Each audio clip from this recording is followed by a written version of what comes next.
नमस्कार साथियों, हमारे यूट्यूब चैनल में आपका स्वागत है। देखिए साथियों, राजस्थान में एएनएम एडमिशन 2023 के लिए एप्लीकेशन फॉर्म आ चुके हैं। जो छात्राएं राजस्थान से एएनएम करना चाहती हैं तो 1 दिसंबर से ऑफलाइन फॉर्म भरना शुरू हो चुके हैं। तो साथियों, आपको इस वीडियो में हम आपको फॉर्म कैसे भरना है और आपका कॉलेज में सिलेक्शन किस तरीके से होगा और इसमें योग्यता और प्रत्येक जिले में सीटों की संख्या क्या रहने वाली है, साथियों इसकी जानकारी हमारी वीडियो में मिलेगी, इसलिए बिना स्किप किए वीडियो को पूरा देखिए। तो चलिए साथियों, ऑफिशियल नोटिफिकेशन की तरफ लेकर चलते हैं। जैसा कि साथियों यहाँ पर देख सकते हैं, राजस्थान सरकार 30 नवंबर को ये नोटिफिकेशन जारी हो चुका है। निदेशालय चिकित्सा स्वास्थ्य एवं परिवार कल्याण सेवा राजस्थान जयपुर, तो यहाँ पर विस्तृत विज्ञप्ति दी गई है। तो सबसे पहले आपको बताएंगे फॉर्म भरने की डेट। तो देखिए यहाँ पर जो देख सकते हैं, महिला स्वास्थ्य कार्यकर्ता जिसे एएनएम बोलते हैं। और यहाँ पर देखिए ये कोर्स साथियों यहाँ पर 2 वर्ष का होता है और जिसमें 6 माह की इंटर्नशिप भी शामिल होती है और 2 वर्ष में ही यहाँ पर आने कंप्लीट हो जाता है। और इसके फॉर्म भरने की डेट 1 दिसंबर से लेकर 20 दिसंबर तक। साथियों आपकी जानकारी के लिए बता दें कि यहाँ पर फॉर्म ऑफलाइन तरीके से भरवाया जाएगा। और देखिए 20 रुपये का पोस्ट ऑफिस से यहाँ पर पोस्टल ऑर्डर लेना पड़ेगा और SC ST वालों के लिए बिल्कुल फ्री रहेगा। यहाँ पर SC और ST वालों को कोई पोस्टल ऑर्डर लेने की जरूरत नहीं है। और यहाँ पर देखिए ये आनी आप व्यक्तिगत रूप से या फिर डाक या फिर साधारण डाक के द्वारा भिजवा आनी अपने फॉर्म को भेज सकते हैं। तो यहाँ पर योग्यता दी गई है, योग्यता क्या रहने वाली है। तो योग्यता के संबंध में आपको बता दें कि किसी भी स्ट्रीम से यानी किसी भी विषय से आपके पास 12th पास होना चाहिए।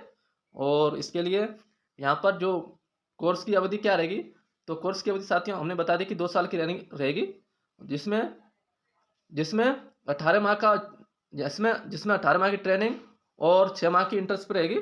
तो कुल मिलाकर यहाँ पर 2 साल का आनी कोर्स है।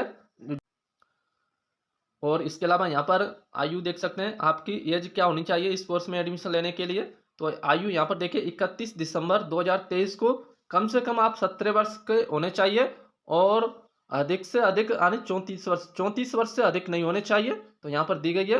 और यहाँ पर 5 वर्ष की छूट दी गई है, देख सकते हैं।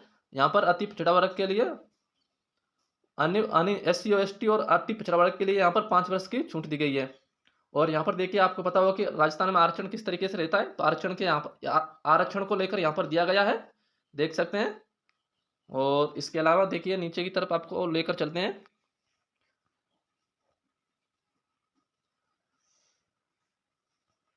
देखिए यहाँ पर सबसे बड़ी बात है कि आपका सिलेक्शन प्रोसेस क्या रहेगी, अर्थात यहाँ पर कॉलेज जैसे कि आप एएनएम में एडमिशन के लिए एप्लीकेशन फॉर्म भर देते हैं, उसके बाद आपका सिलेक्शन किस आधार पर कॉलेज में मिलेगा। तो देखिए साथियों, सिलेक्शन आपका किस आधार पर होगा। तो चयन यानी सिलेक्शन में राजस्थान का मूल निवासी को प्राथमिकता दी जाएगी। सबसे पहले यहाँ पर राजस्थान का यानी राजस्थान के किसी भी जिले का होगा तो उसको पहले यहाँ पर यानी यहाँ पर प्राथमिकता दी जाएगी। यहाँ पर अन्य राज्य के कैंडिडेट को यहाँ पर नहीं लिया जाएगा। सबसे पहले प्राथमिकता राजस्थान के कैंडिडेट को दी जाएगी। और यहाँ पर देखिए सिलेक्शन को लेकर किस तरीके से होगा सिलेक्शन,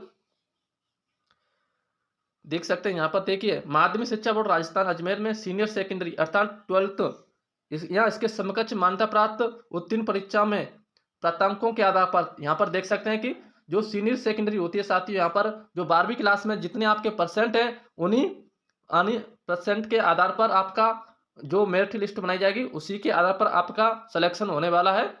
यहाँ पर कुल मिलाकर आप ये समझ सकते हैं कि 12th की परसेंट बेस पर आपका एएनएम में एडमिशन होने वाला है, उसी के आधार पर मेरिट लिस्ट बनाई जाएगी। और यहाँ पर जानकारी दी गई है साथियों, और कुछ नहीं है। यहाँ पर आपको सिलेक्शन जो कॉलेज में आपका सिलेक्शन होगा वो 12th की मेरिट के आधार पर होगा। जितने आपके 12th क्लास में अंक है उसी के आधार पर आपका सिलेक्शन होगा, यानी अर्थात उसी के आधार पर आपकी मेरिट बनाई जाएगी। तो जितने अधिक परसेंट होंगे अर्थात आपकी जितनी अधिक परसेंट होगी उसी के आधार पर आपका सिलेक्शन होने वाला है। तो देख सकते हैं यहाँ पर। और इसके अलावा देखिए जैसे ही साथियों आपका कॉलेज में आने सिलेक्शन हो जाता है तो आपको स्टाइपेंड दिया जाता है। स्टाइपेंड आने कुछ वेतन आपको दिया जाता है। कॉलेज में आने कॉलेज की फीस कुछ नहीं रहेगी यहाँ पर। और कॉलेज में एडमिशन के दौरान आपको यहाँ पर स्टाइपेंड दे होगा, देख सकते हैं। यहाँ पर चयनित अभ्यर्थियों को नियमानुसार स्टाइपेंड दे होगा। तो अर्थात कुछ महीने के पता नहीं कितना मिलता है, आने 300 से लेकर आने 1000 के करीब यहाँ पर कुछ आपको रुपए मिलते हैं।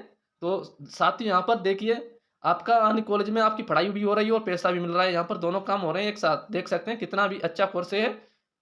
और इसके अलावा नीचे की तरफ लेकर चलते हैं। देखिए यहाँ पर जो फॉर्म का प्रारूप दिया गया है, आपको फॉर्म का प्रारूप कैसा है, किस तरीके से फॉर्म रहने वाला है।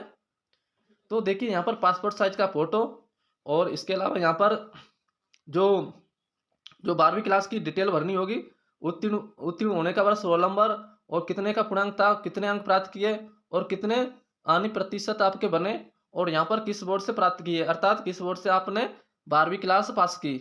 और इसके अलावा देखिए यहाँ पर देखिए अभ्यर्थी की जाति वर्ग यानी किस जाति से बिलोंग करते हैं, सामान्य, एससी, एसटी, ओबीसी, तो यहाँ पर टिक मार देंगे। किसी भी यानी जिस जाति से यानी किस जाति वर्ग से बिलोंग करते हैं। इसके अलावा देखिए क्या अभ्यर्थी निःशक्त जन है, तो निःशक्त यानी विकलांग है तो यस करेंगे, नहीं तो नो कर देंगे। और इसके अलावा क्या अभ्यर्थी विभागीय महिला महिला चतुर्थ श्रेणी कर्मचारी है तो यस करेंगे, नहीं तो नो करेंगे। और इसके अलावा आंगनवाड़ी कार्यकर्ता के लिए साथियों यहाँ पर देखिए क्या आंगन अभ्यर्थी आंगनवाड़ी कार्यकर्ता आशा सहयोगिनी है तो है तो यस कर देंगे, नहीं तो नो करेंगे साथियों।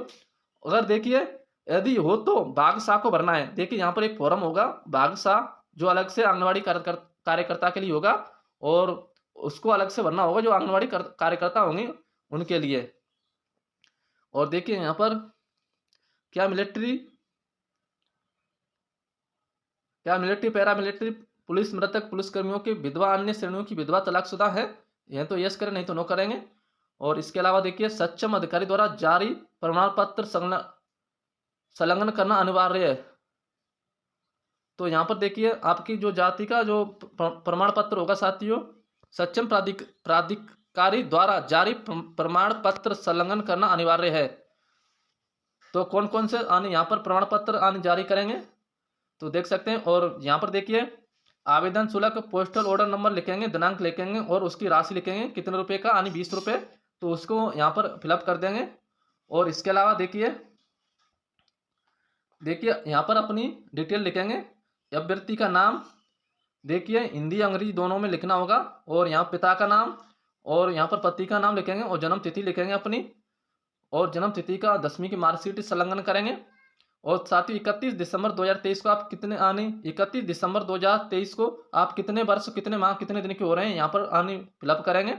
और यहाँ पर अपना मोबाइल नंबर भरेंगे, और यहाँ पर अपना पता भरेंगे।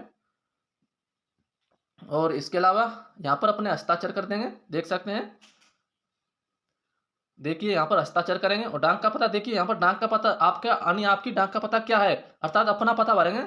और इसके अलावा देखिए आपको यहाँ पर देख सकते हैं कि सहभाग नहीं भरना है, जो कि आंगनवाड़ी कार्यकर्ताओं के लिए है। यहाँ पर बिल्कुल भी नहीं भरना है आपको ये वाला। और यहाँ पर देखिए यहाँ पर ये भाग भरना है दो, जो कि भाग दा है। तो यहाँ पर देखिए मैं अपना नाम और अपने जो पिताजी का नाम, और यहाँ पर दिनांक स्थान अपने हस्ताक्षर कर देंगे।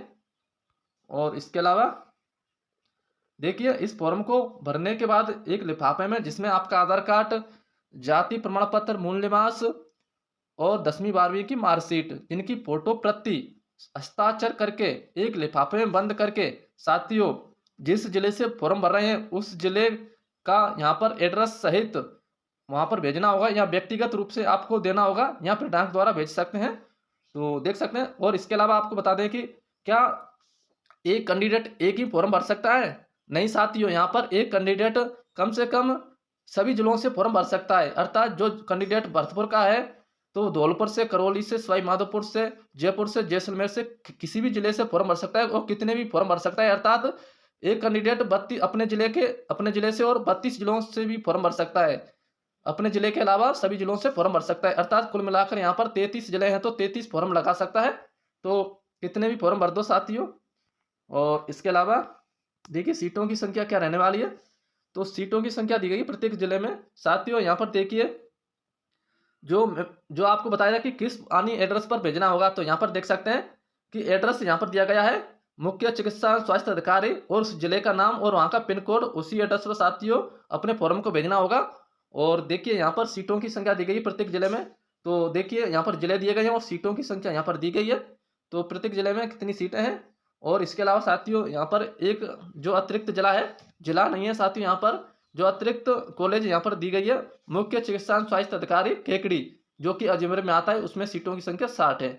तो कुल मिलाकर यहाँ पर सीटों की संख्या दी गई है 1650 सीटें हैं। और यहाँ पर साथियों इन सीटों में आपको जो चयन होगा साथियों, यहाँ पर 12वीं की जो परसेंट बेस पर यहाँ पर आपका सिलेक्शन होने वाला है। और साथियों कोई डाउट रह गया हो तो हमारे टेलीग्राम ग्रुप में जाकर अपने डाउट को क्लियर कर सकते हैं, अतः वहाँ पर हमें मैसेज कर सकते हैं। और इसके अलावा हमारी वीडियो के कमेंट बॉक्स में भी कमेंट कर सकते हैं। आपका कोई सवाल है तो साथियों हमारे टेलीग्राम ग्रुप से जुड़ने के लिए हमारे टेलीग्राम ग्रुप की लिंक वीडियो के डिस्क्रिप्शन में दी गई है, उस लिंक पर क्लिक करते ही हमारे टेलीग्राम ग्रुप से जुड़ सकते हैं और आप अपना सवाल पूछ सकते हैं। और इसके अलावा साथियों कोई डाउट होगा तो आपको बता दिया जाएगा। आपको फॉर्म भरने में किस तरीके से फॉर्म भरना है साथियों, यहाँ पर प्रत्येक जानकारी आपको उपलब्ध करवाई जाएगी। जैसा कि हम पिछले साल से एएनएम को लेकर यहाँ पर आपको बता रहे हैं कि एएनएम में कितनी वैकेंसी आती हैं। तो साथियों यहाँ पर एएनएम में अब की बार देखा होगा कि आपने 5,000 से लेकर 6,000 तक वैकेंसी आई है राजस्थान में, जो कि निकल चुकी हैं। और साथियों यहाँ पर जो एएनएम में जो वैकेंसी होती है साथियों, एएनएम कोर्स करने के बाद ही आपको वैकेंसी में फॉर्म भरना होता है।